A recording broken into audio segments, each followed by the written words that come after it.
Welcome to the PDA Insiders Hub. And for those of you who might be listening on my podcast, my No Pressure PDA podcast, my name is Brooke Madera. I'm the co author of the book, The Insider Guide to PDA, which I've written with Sally Cat. And we wrote it from the perspective of lived experience. We are two PDA adults with PDA children, and just the experience of our own perspectives as PDA adults, but then also raising our kids. And we've taken the things we've gone through, and we have had a community experience as well, connecting online for both of us. It's been usually through social media, finding other PDA families and hearing their stories. And the more stories we get to hear, kind of the more of a picture we get of better understanding PDA. What I have been talking about recently here in the hub has been this concept I have been slowly putting together. It's been a product of my own burnout healing. I've gone through PDA burnout 2 times now. I've had smaller burnouts as well, but these were major in that my functioning was reduced to almost nothing, and I could hardly do anything. I was laying in bed all the time. This impacted my children. Their lifestyle was severely limited as well, especially with the second burnout. And if you hear new noises in the background, by the way, that is my children. So evidence that they exist and are around me almost all the time. But yeah, this second burnout healing, I'm going on about 5 years now, and it is harder and it takes longer the more elements that you have in your life going on. So, as an adult, I might have more of a head start in knowing how to help support myself, but I'm also parenting, 3 PDA kids that each have their own unique needs, and that simultaneous, experience makes it hard to recover. It's hard to it's what do they say? It's like when you're cleaning house is like shoveling in a snowstorm. Cleaning house with kids around is like shoveling in a snowstorm. Well, healing from burnout is like shoveling snow uh, in a snowstorm. Same kind of thing where it's hard to recover and rest your nervous system, especially single parenting where you have limited resources. And so, anyway, I created this concept, repairing the net, as a way to describe how I have systematically helped myself and helped my kids crawl our way out, one hand, one foot at a time. And the net illustration is meant to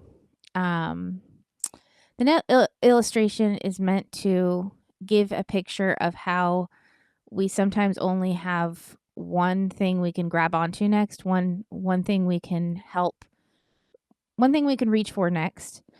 And how sometimes, like if you picture a web and a web being built, it can feel like you're very, very far away. There's a big hole in the center and you're on one side of it and you've got the one thing in your hand that you can work on in your life, whether that's dropping screen demands and just giving everybody a chance to rest.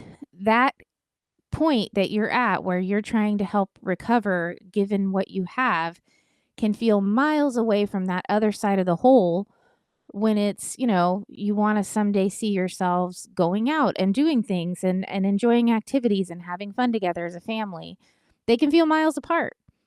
But that's why I use this imagery, because as you work on one thing and then the next thing and then the next thing systematically, eventually that circle closes in and the gaps from one end to the other get smaller and smaller.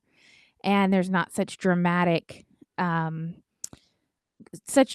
extremes. And again, I'm going to apologize if there are sound effects in the background. My kids have a friend over and it is what it is, right? Makes them happy. So that makes me able to be here and do this.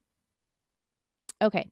So one of the handholds I've talked about, I haven't talked about anything in depth yet. My last week's podcast slash, hub topic was about this concept, repairing the net. And I shared that there was nutrition, relationships, life work balance, or the ratio I'm calling 80/20. And you can listen to that specific podcast for more about the different topics. But today I wanted to hone in on this concept of 80/20. And what I mean when I say that I'm calling it the PDA Golden Ratio. Have I run this past the entire PDA community? No. And I'm totally open to feedback from other families saying like if this resonates with them or not. But I'll kind of talk about, I want to explain, what am I even describing when I say 80/20, and what does that look like in at the different points that we're applying it to. So here we go. I'm going to go ahead and dive right in. So what is 80/20? First of all, 80/20 ratio is my way of describing how I function best long term when 80% of my life suits me in a very natural, intuitive way, meaning there's a lot of flexibility, meaning I can choose activities that align with my interest or relationships or whatever. These things line up with who I am. 80% of the time, I have those things in my those are the things at hand for me. Those are the things that I am functioning off of. I'm not using great words right now. I have had a tiring day, so apologies. But basically, yeah, just if 80% of my day-to-day life is filled with options and activities and flexibility, then I have about 20% of my life that can be taken up with appointments, deadlines, due dates, maybe situations where I'm not very comfortable, but I can sort of make adaptations to make it work. They might be slightly stressful. Maybe it's, the 20% might be me pushing myself to try to do something new, which is enjoyable, which is good for me. So the 20% isn't necessarily bad things or bad activities. It's just they are points of greater stress for me as a PDA person. And we're each going to have our own unique things, unique strengths, unique weaknesses. So what I'm describing as being going in my 80 might not be what goes in your 80. You might have different things that go in your 80, but I'm trying so hard not to be distracted by my kids right now. So wish me luck. But if I take this concept and if that is my flow for most of my life, I have found that is the most, not only the most sustainable arrangement for me, but it is also kind of the sweet spot where my 80% shows up as productivity. And it's not just me having to retreat and rest and recharge all the time. That's what it felt like during burnout. So burnout, most of what I needed at the time was rest most of the time. So 80% of my time was just, I need rest. And I couldn't tolerate much in my 20. My ratio had to flex to something else, which was more like 100-0. But if you're a parent, you don't even get that. So it's more like I had to settle for, 90-10 or whatever. And my 90 was just me resting like all the time. As I've recovered from burnout and found, that I'm closing the gaps between where I'm at and the things I hope to accomplish and hope to do. And I see that they are more readily at hand. Like, let's see, give you an example.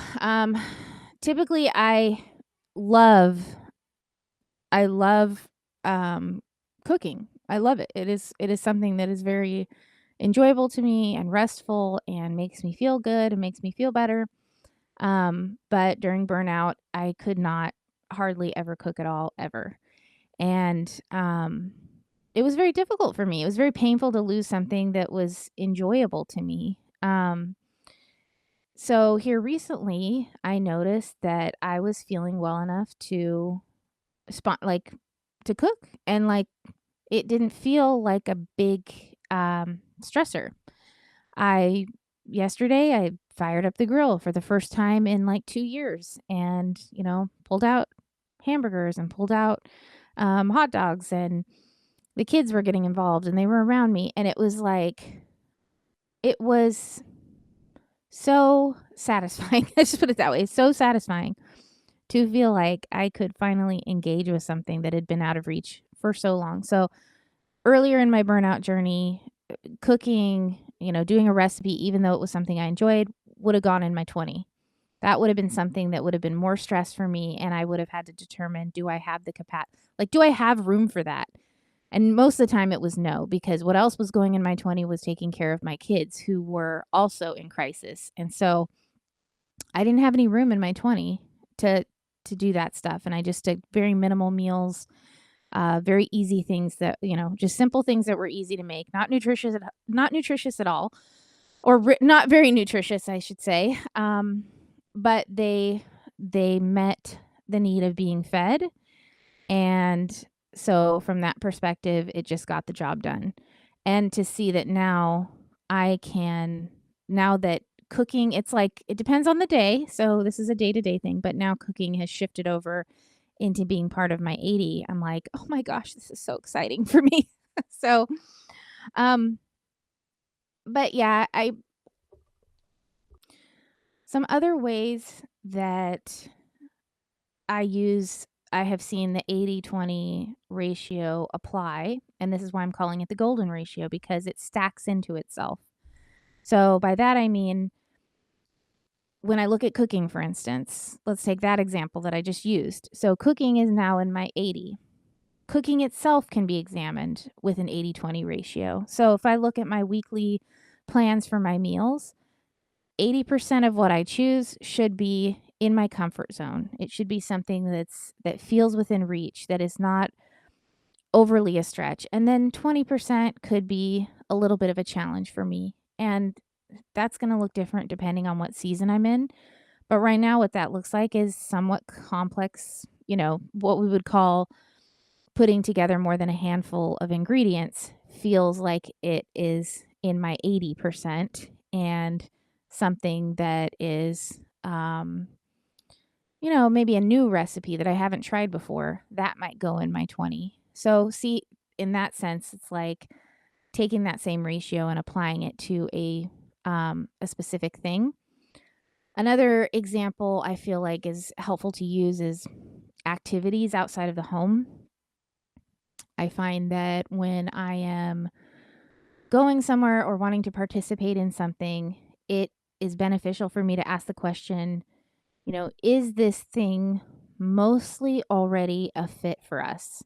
So, are the people that we're going to spend time with in the co-op or at our church, um, are they already mostly able to accommodate who we are and where we're at in life? And there might need some tweaking, because I can assure you there's no perfect situation that you're going to enter into relationship or community wise that doesn't sometimes need some tweaking.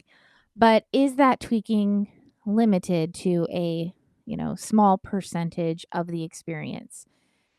That is my sweet spot there too, because it makes me feel a few things. For one thing, it makes me feel like I'm not a lot of work. Like, as a PDA person, I get extremely self-conscious if I feel like people have to, quote unquote, bend over backwards to accommodate me or to accommodate my kids. That makes me feel very self-conscious, self-aware. It makes me feel like I stand out from the crowd. It's draining. It's not something I can just talk myself out of. It just automatically feels like a drain. I feel like I'm masking more, or like my instinct is to mask more. Um, I feel like I'm not able to contribute whatever gifts I can bring to the community, because I'm so worried about trying to maintain my own bubble and keep my kids active or involved. And so all my attention's on us, and that to me is not a fulfilling community experience. To me, a fulfilling community experience is one where, I can integrate pretty smoothly, and then, from there, that's going to come extensions of ourselves, extensions of our personality. We're going to be able to reach out more and do more. So then our 20, once we get the troubleshooting done and that's okay with everybody, then that 20% is okay, let's try something new. Let's volunteer. That's where I'm at right now, for instance, with our church. I mean, who would expect that a PDA family, especially we've got 3 PDA boys. I'm a PDA adult. We've all been through burnout.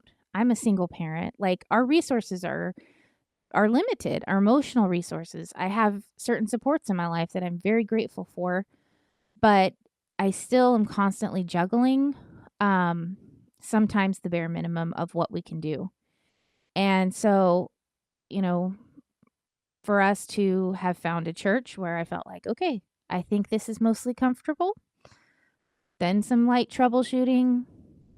Then after that, it was gently exploring, hey, can we volunteer in a way that fits us? But that was where I could put my 20% of a push or a little extra stress went towards growing outward, instead of just maintaining a status quo.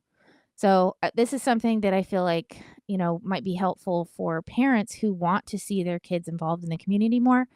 Maybe your family is still in that period of time where most of your energy is just towards recovery.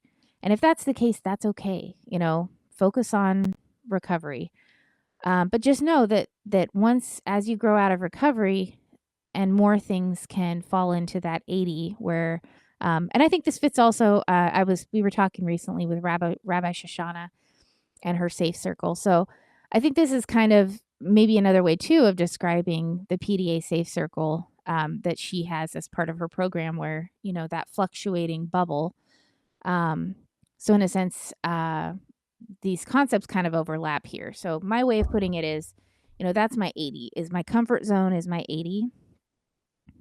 But then I find that as I'm coming out of burnout, as our family is showing signs that they're ready for more of a challenge, that's when I can put, there's room in the 20 for challenges that are maybe community building or giving back. And those are good things, Actually, this is kind of a tangent, but I had someone send a post to me today, an Instagram post, and it was a woman sharing her experience with her PDA kids and her ADHD kids, and she was like, I'm going to be going against, like, basically she said she was going against the current advice when it comes to PDA, and she said, I challenge my kids, we go places, they try new things, she had a whole list of things.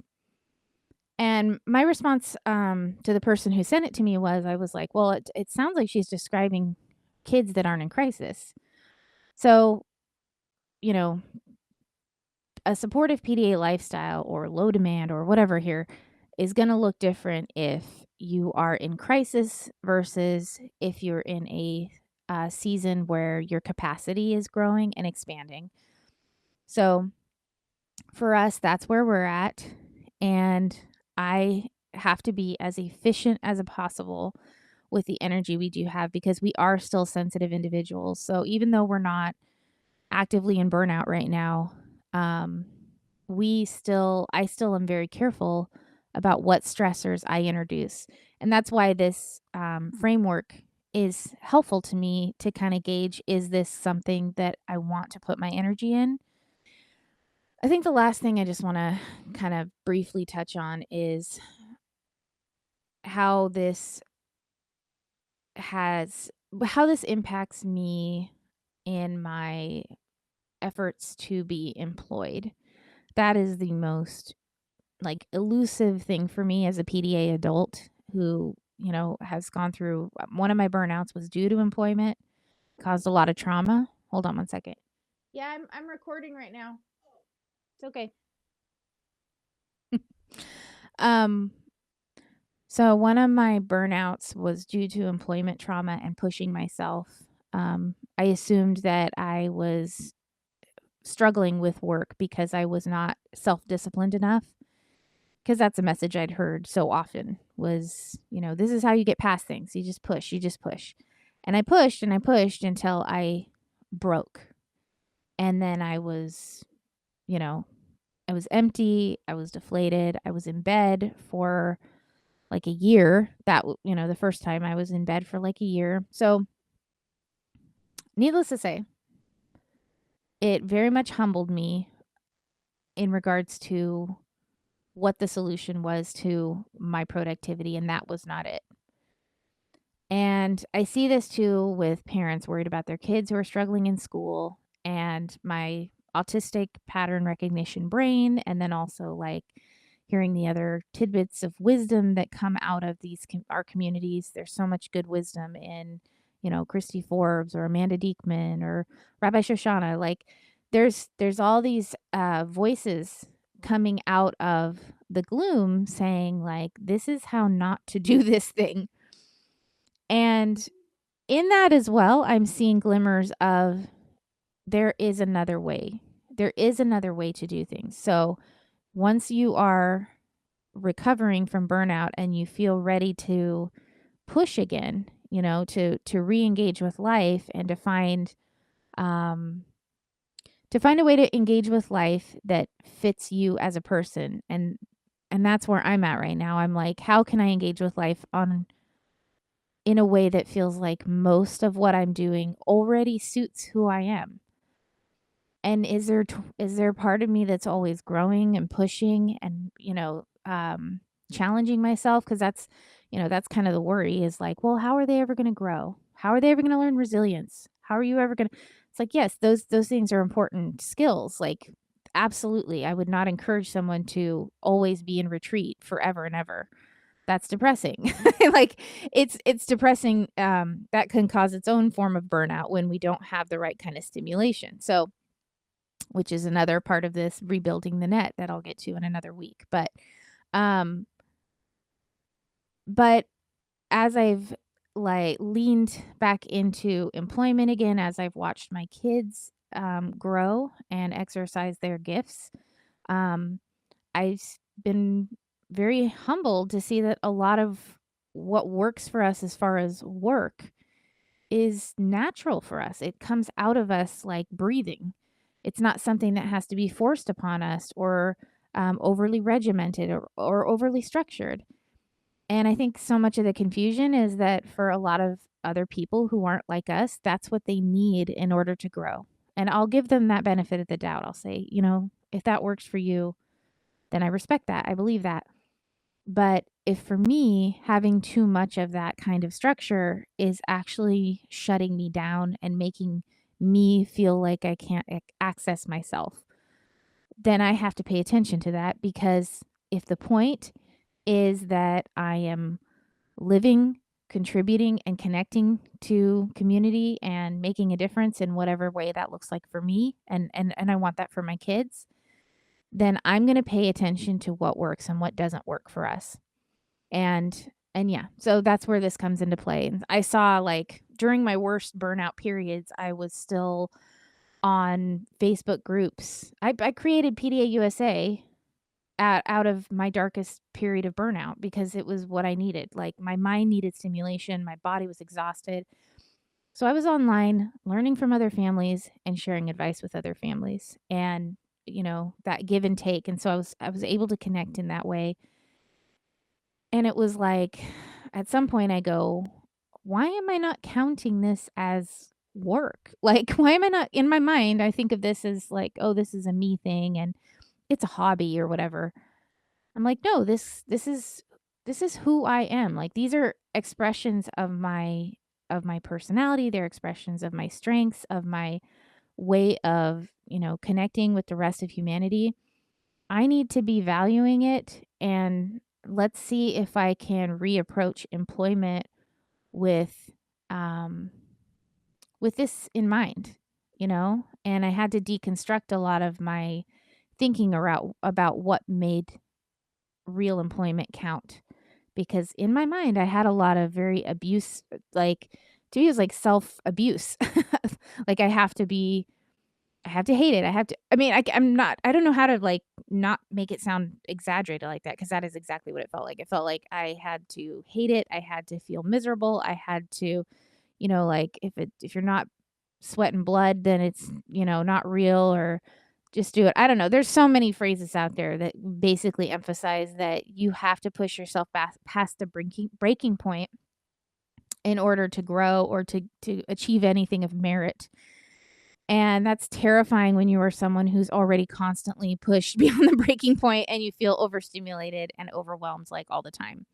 Um, so anyway, I'm going to kind of wind this up because it is sort of a big topic and I don't want to be overwhelming in what I'm presenting, um but yeah, if there's any questions about this concept or anybody wants to contribute anything, drop it in the comments in the hub or reach out to me personally to see if, we can kind of expand on this because I think it is it's been a helpful way for me to grow and to strategize my growth so that I don't slide backwards again into exhaustion and into burnout.